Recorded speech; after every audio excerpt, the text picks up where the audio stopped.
Hello students. पिछले video में हम लोगों ने पहले 4 दोहे देखे। अभी हम अगले दोहों का स्पष्टीकरण लेंगे। जो भी करता प्यार वो पा लेता है प्यार, प्यार नकद का काम है रहता नहीं उधार। नकद का मतलब होता है कैश। जर्रे जर्रे में खुदा, कण कण में भगवान, लेकिन जर्रे को कभी अलग न कण से मान। एक मिनट स्टूडेंट्स। हाँ, जर्रा, जर्रा का मतलब भी होता है कण, बहुत ही माइक्रो, बहुत ही छोटा सा टुकड़ा जैसे, यानी बहुत ही जैसे धूल का जो कण होता है, जो दिखाई भी नहीं देता, बहुत ही छोटा सा कण। लेकिन जर्रे को कभी अलग न कण से मान, इसीलिए हम प्यार की करते साज संभार। संभार का मतलब होता है संभालना, सुरक्षा करना, उसे संवारना, सजाना। नफरत से नफरत बढ़े, बढ़े प्यार से प्यार। भांति भांति के फूल है फल बगिया की शान, फल बगिया लगती रही मुझको हिंदुस्तान। यहाँ पर देखिए, मदर टेरेसा जी जो है, तो वो भी हमें यही, उनके बारे में कौन नहीं जानता, पूरी दुनिया उनको मानती है। Go out into the world today and love the people you meet, let your presence light new light in the hearts of people. कितने सुंदर विचार जो है, वही यहाँ पर बात बताई कि जो भी करता प्यार वो पा लेता है प्यार। तो यानी क्या, प्यार वह भावना है जिसका बदला प्यार से ही मिलता है। यानी क्या, अर्थात जो प्यार से व्यवहार करते हैं उसके बदले में भी वह प्यार ही देता है। यानी उसका, अगर आप किसी से प्यार से पेश आएंगे तो वो भी आपको आपसे प्यार से ही पेश आएगा। प्यार के कारण, और ये देखिए, प्यार के कारण माहौल जो है वो कितना सुंदर हो जाता है। और प्यार पाने वाला व्यक्ति जो है वो भी अपनी भावनाओं को व्यक्त करते हुए तुरंत उसका जवाब जो है वो प्यार से देता है, प्रेम से पेश आता है, सम्मान से पेश आता है। यानी क्या कि प्यार जो है वो आपको न सिर्फ उसके बदले में प्यार मिलता है, बल्कि आपको वो एक सम्मान भी देता है, एक आदर भी देता है। तो इस प्रकार जर्रे जर्रे में, कभी कहता है कि खुदा जो है, यानी भगवान जो है, कि इस दुनिया के कण कण में है। ओके, यानी कोई उसे भगवान कहता है, कोई खुदा कहता है, वो हर कण कण में है। तो वो भी आपको कहानी पता होगी ना, भक्त प्रहलाद जो था। तो भक्त प्रहलाद जो था, तो जब वो भी विष्णु भक्त था, तो जब यानी हिरण्यकशिपु जो था, जब उसने यानी उसे पूछा कि तुम्हारे भगवान कहाँ पर है, सभी जगह है क्या, यहाँ पर भी है, वहां पर भी है, इस दीवार में भी है क्या, इस खंबे में भी है क्या। तब भक्त प्रहलाद कहते हैं ना कि हाँ, इस खंबे में भी है। तो वो एक अलग कहानी है, लेकिन एक उदाहरण के तौर पर तो यहाँ पर यही बताना है कि हम मनुष्य को ये जानना चाहिए कि जर्रा और कण जो है ये अलग नहीं है, दोनों का मतलब एक ही होता है। कोई उसे अपनी भाषा के अनुसार जर्रा कहता है, कोई उसे कण कहता है, तो उसे हम अलग नहीं है। तो उसी प्रकार खुदा और भगवान जो है उसमें भी कोई अंतर नहीं है, उसे भी हमें अलग नहीं समझना चाहिए। तो दोनों के प्रति, यानी जैसे एक ही है वो, तो हमारी आस्था, हमारी श्रद्धा एक ही जैसी होनी जरूरी है। तो इसीलिए यहाँ पर देखना कि कवि कहते हैं कि हमें प्यार की भावनाओं को कभी भी मलिन नहीं होने देना चाहिए, यानी क्या, उसे कभी भी धूमिल या प्यार को मिटने नहीं देना चाहिए। हमेशा उसको सजाना है, संवारना है, उसकी सुरक्षा करनी है, उसे फूलते फलते उसे रखना है।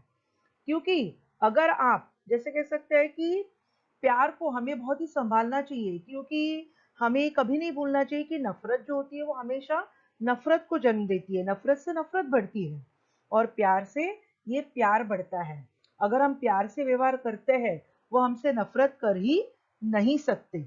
तो इसीलिए हमें हमेशा प्यार को संभालना है।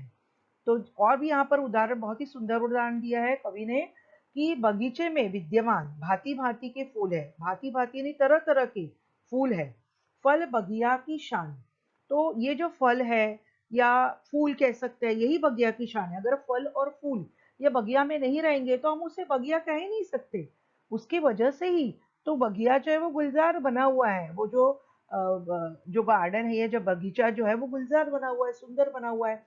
उसी प्रकार हमारा हिंदुस्तान जो है वह, जैसे यहाँ पर अलग अलग प्रकार के लोग जो रहते हैं, अलग अलग भाषा, धर्म, रीति रिवाज, जो परंपराओं को मानने वाले जो लोग हैं, उसी के कारण हमारा ये जो देश बना है, यही हमारे देश की पहचान है।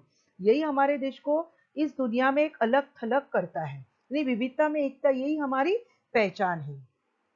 तो इस प्रकार यहाँ पर आप देख सकते हैं कि भारत का जो चित्र जो है, तो अलग अलग जैसे नागरिकों के कारण हमारा देश जो बना हुआ है, तो देश का मतलब ये कोई वस्तु नहीं है।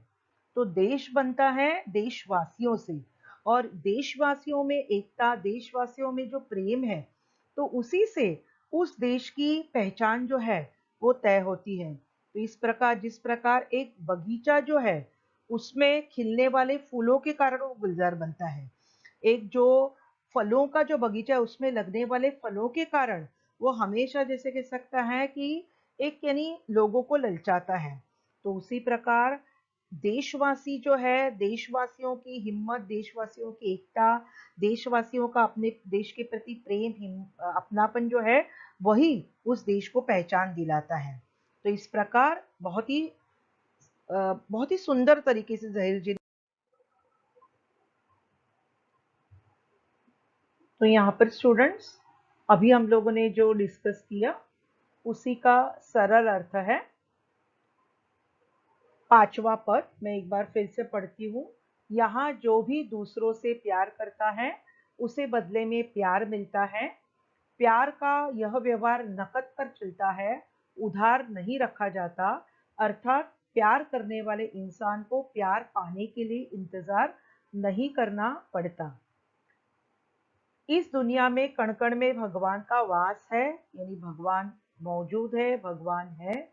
छोटे से छोटे कण में भी देवताओं का वास है, लेकिन याद रहे कि छोटे कण को कण से कभी अलग नहीं मानना चाहिए। यानी जर्रा और ये कण अलग नहीं है। ईश्वर घट घट वासी है, हर जगह व्याप्त है, हर जगह मौजूद है। आत्मा और परमात्मा को अलग न मानने की बात यहाँ कवि व्यक्त कर रहे हैं। उसके बाद हम प्यार के नाजुक बंधन को संभालते हैं, क्योंकि प्यार से प्यार बढ़ता है और नफरत से नफरत बढ़ती है। नफरत से प्यार को खत्म नहीं किया जा सकता, परंतु प्यार में वह शक्ति अवश्य है जो नफरत को खत्म कर देती है। इसीलिए प्यार की साज संभाल भी की जाती है। और आठवां पद, हमारा देश विविध फल फूलों की एक बगिया है। धर्म, भाषा, खान पान, रीति रिवाज, परंपराएं, ऐसे विविध पुष्पों से यह देश सुसज्जित है। ज्ञान, विज्ञान, कला, साहित्य के सुंदर फूल इस बगिया में लगे हुए हैं।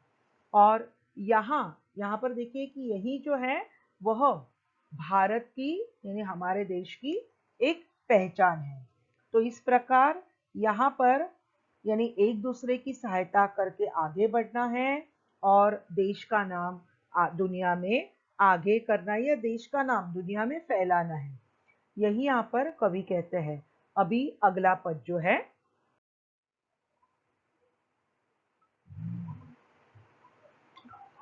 हम सब जिसके नाम पर लड़ते हैं हर बार, उसने सपने में कहा लड़ना है बेकार।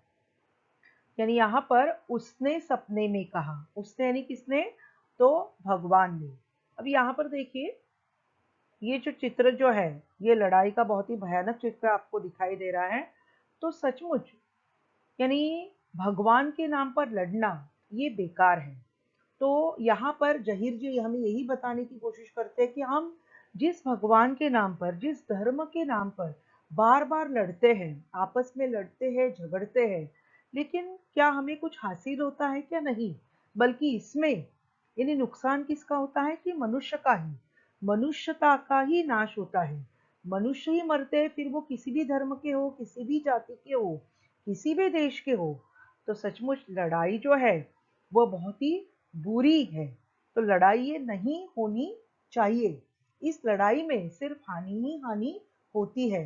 तो इसीलिए हमें धर्म के नाम पर लड़ना या जैसे अपने अहंकार के नाम पर लड़ना जो है वो पूरी तरह से रोकना बहुत ही जरूरी है स्टूडेंट्स।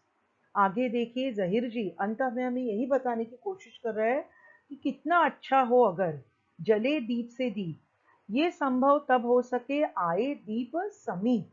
तो कवि यहाँ पर हमें यही बताने की कोशिश कर रहे हैं कि सभी देशवासी जो है अगर वो भाईचारे के साथ रहे, प्रेम के साथ रहे तो कितना अच्छा होगा।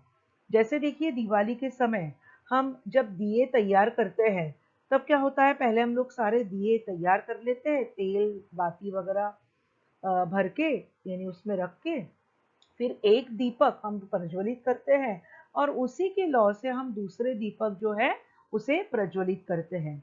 तो इसी प्रकार जब एक जो है अपने प्रेम की, अपने सौहार्द सौमनस्य से वो दीपक जो है वह उसकी लौ जब दूसरे को देगा, उसकी जोत जब वो दूसरे को देगा, तो ये जोत जो है वो दूसरे के हृदय को भी रोशन करेगी और इस प्रकार यह एक सिलसिला जैसे शुरू हो जाएगा।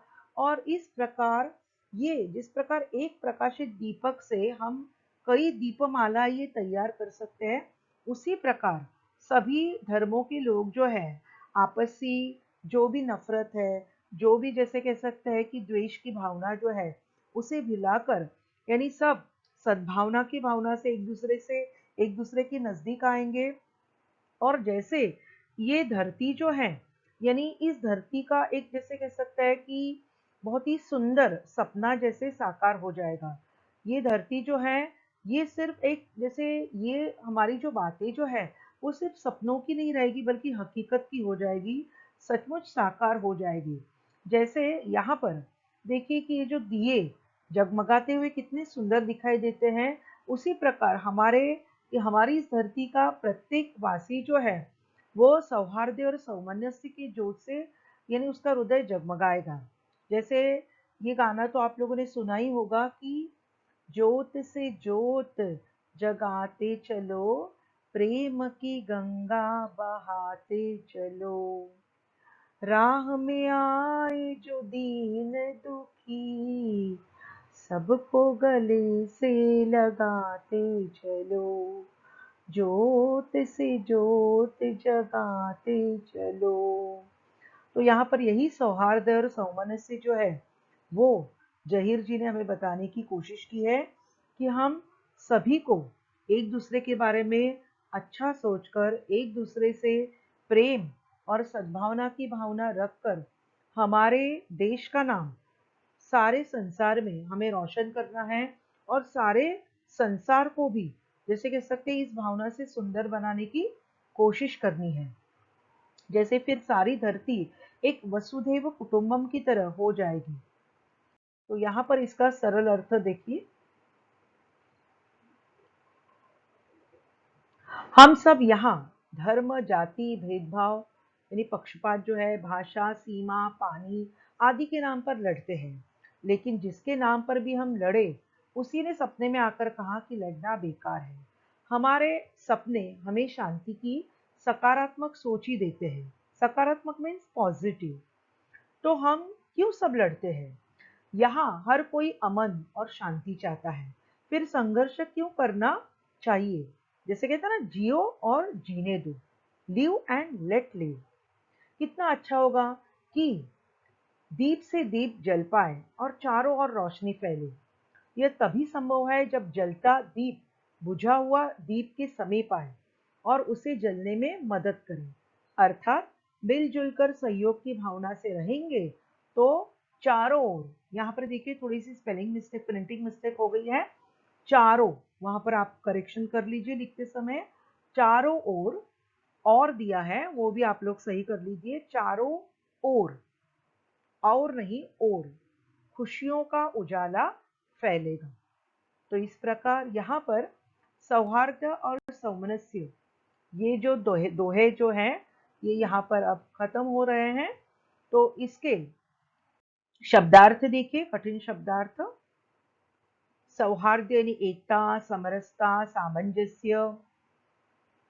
सौमनस्य का मतलब होता है भलमनसाहत, द्वेष या बैर न हो ऐसी अवस्था। निर्मूल का मतलब होता है बिना जड़ की, निरर्थक। नफरत यानी घृणा। स्कूल यानी यहाँ पर इसका अर्थ लेना है संस्थाएं, बड़े बड़े इंस्टीट्यूशंस। विविध यानी विभिन्न। जर्रा यानी अत्यंत छोटा कण। मान यानी मानो। शान यानी शोभा। संभार यानी संभालना, सुरक्षा करना, सजाना।